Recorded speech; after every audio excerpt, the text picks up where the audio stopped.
when they did it back in 2016. I think that's the first one they did. Okay. They had an under 23 team. It was Canada, Sweden, Finland.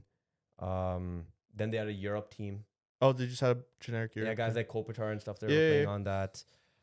They had Russia, and they had Team North America, Team Canada. Under. So like North America had their own team, Okay. which was just derived of under 23 Yep. players, and then your Team Canada, which honestly it was a massive gimmick. I hated it. Okay. Yeah, Do you because think- there were a lot of players on under 23 team that could have easily just made Team Maybe. Canada. That team was actually more fun. Yeah, because it's just all the fast skaters. Yeah, it was all the fast skaters, right? So I hope they don't do that. I honestly, I want to go more they country. just keep it conventional, like keep it very conventional with the countries, Yeah. 8 countries. But yeah, I think think- because they're reviving this thing, Yeah.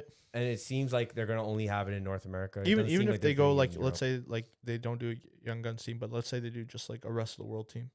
That would But be that's okay so too. gimmicky. Like, where are they gonna take this? No, just anyone Europe? like I guess any countries like just so they get representation, right? Like because you're saying like Germany they won't. Because they want to get their players. To Yeah, play, but and I think it's just the NHL. I think it's just the NHL thing. players. Yeah. If Yeah. you're gonna think about these like gimmicky things, then I'll rather. I think a lot of people tune in for the Four Nations. I was gonna say I'm not gonna tune into that. If there's Team North America's team. So, Europe the Four and stuff. Nations. How often is that happening? That's not every year, is it? Well, That's- they're never. I mean, I think this is gonna replace that. so there's- That's what it seems like. Because the last one happened last year, Okay. which was 2024. This one's 2028, so that means they're gonna have one every 4 years. or maybe okay.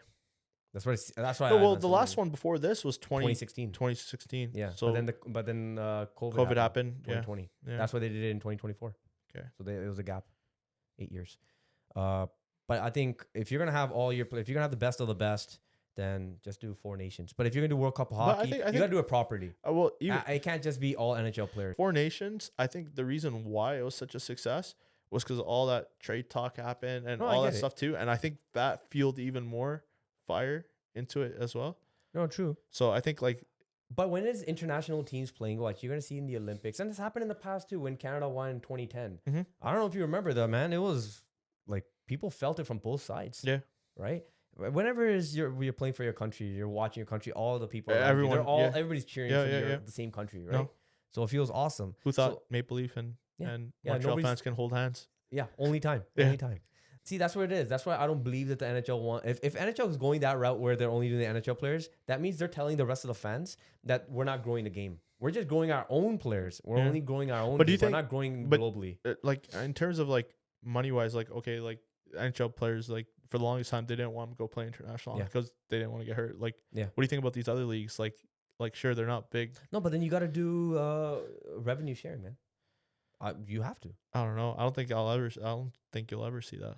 And we were talking about this like a month ago. We're like, okay, if you want to grow Germany, if you want to go France or England or what, how are you gonna grow them if they finally find 2 or 3 players? How are you gonna grow it if they can't even they but can't even be part of this, you know what's like you see it a lot in ball hockey, just because I follow that a little bit more Yeah. too. But it's players that play for like Team India and stuff like that. They're all Canadians. The conventional way of having players from all over the world, it's gonna hurt you in the short term, but in the long term, it's gonna grow the game. You're gonna have.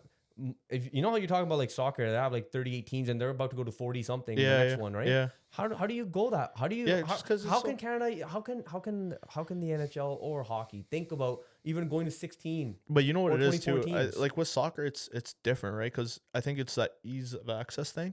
Whereas like all you need is boots and a ball. I understand, but But with there hockey- are a lot of rich. There's still a lot of rich hockey countries out there that they're not going to be part of this because they don't have enough players. Yeah. Like think about what's the probability of one country, let's just say for example Hungary, right, growing 21 players in the NHL. And then get- being part of the World Cup. No, of no, hockey. It's not possible. Possible. It's never gonna happen. no.